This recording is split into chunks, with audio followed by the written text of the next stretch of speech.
If I were to offer you $10 million right now, the only catch is there's a 50% chance if you take the $10 million that you're not going to wake up tomorrow morning. A 50% chance you're not going to wake up tomorrow morning. I'm guessing you're going to pass on the $10 million. You innately understand that your health, that your ability to wake up tomorrow has more value than $10 million. My question is, when we put it this way, why don't we treat it that way? Why don't we treat our health that way? Why do we treat our health as if it's less valuable when we know we would pass up $10 million for the chance to wake up tomorrow morning?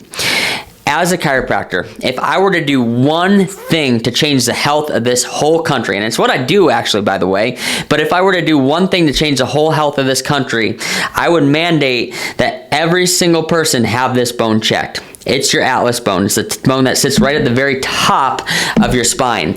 Your skull is right here. That first bone in your spine is your atlas bone, and it controls your nervous system. It regulates your nervous system.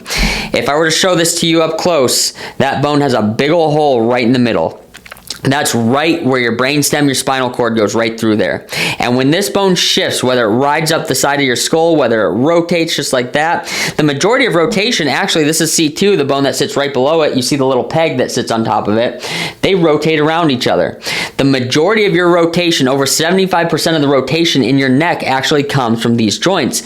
What happens is when they twist, when they rotate, when they subluxate, they put pressure on the brainstem, they put pressure on the spinal cord and the spinal nerves, and that leads to an incoordination in your whole body, in your whole nervous system. It can cause things like headaches, migraines, vertigo, earaches.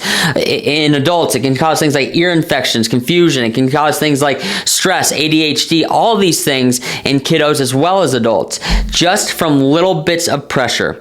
Now, when I look at this bone on an x-ray, it can be off by a millimeter. It can be off by a couple millimeters, something that you might not even be able to see with the naked eye on an x-ray until we start to measure it. But that little bit, I always say, if you had a little tiny stone in your shoe, that's going to make a big difference in your day. This thing being off by just a little bit, it's going to make a big difference in your health. It's going to make a huge difference in your body's ability to regulate itself. If I were to have one thing, if I were to be able to do one thing to change the health, to change the direction of healthcare in this country, I would have every single man, woman, child have this bone checked for subluxation on a weekly basis. Now, just because we check it doesn't mean we're going to have to adjust it. But when this bone is off, it changes everything in a person's body. It changes your thought process. It changes your body's ability to adapt. It changes your immune system. All these areas. Now, you've probably recognized if we've had this, if we've adjusted this bone, you may not even know what happened to you, but you feel different physiologically. It may be a case of, feeling a little bit hot in the face or feeling a little bit hot in the toes. That's because it's changing your whole body's physiology. Every time we adjust this, I always look at the pupils, I always look at the person, and you can tell there's a difference going on in that person's body. There's a difference physiologically. That's your body resetting. That's your nervous system resetting, and your body's starting to regulate better. It's your body coming back online. This is so important. This bone is so important. There are so many chiropractic techniques that even if you come in for low back pain, whatever you come in for, they only check this bone. They only address this bone, making sure that there's no pressure on the brainstem, making sure that this bone is properly aligned, that the skull is sitting properly on top of that bone so that your body can actually regulate itself with 100% intelligence.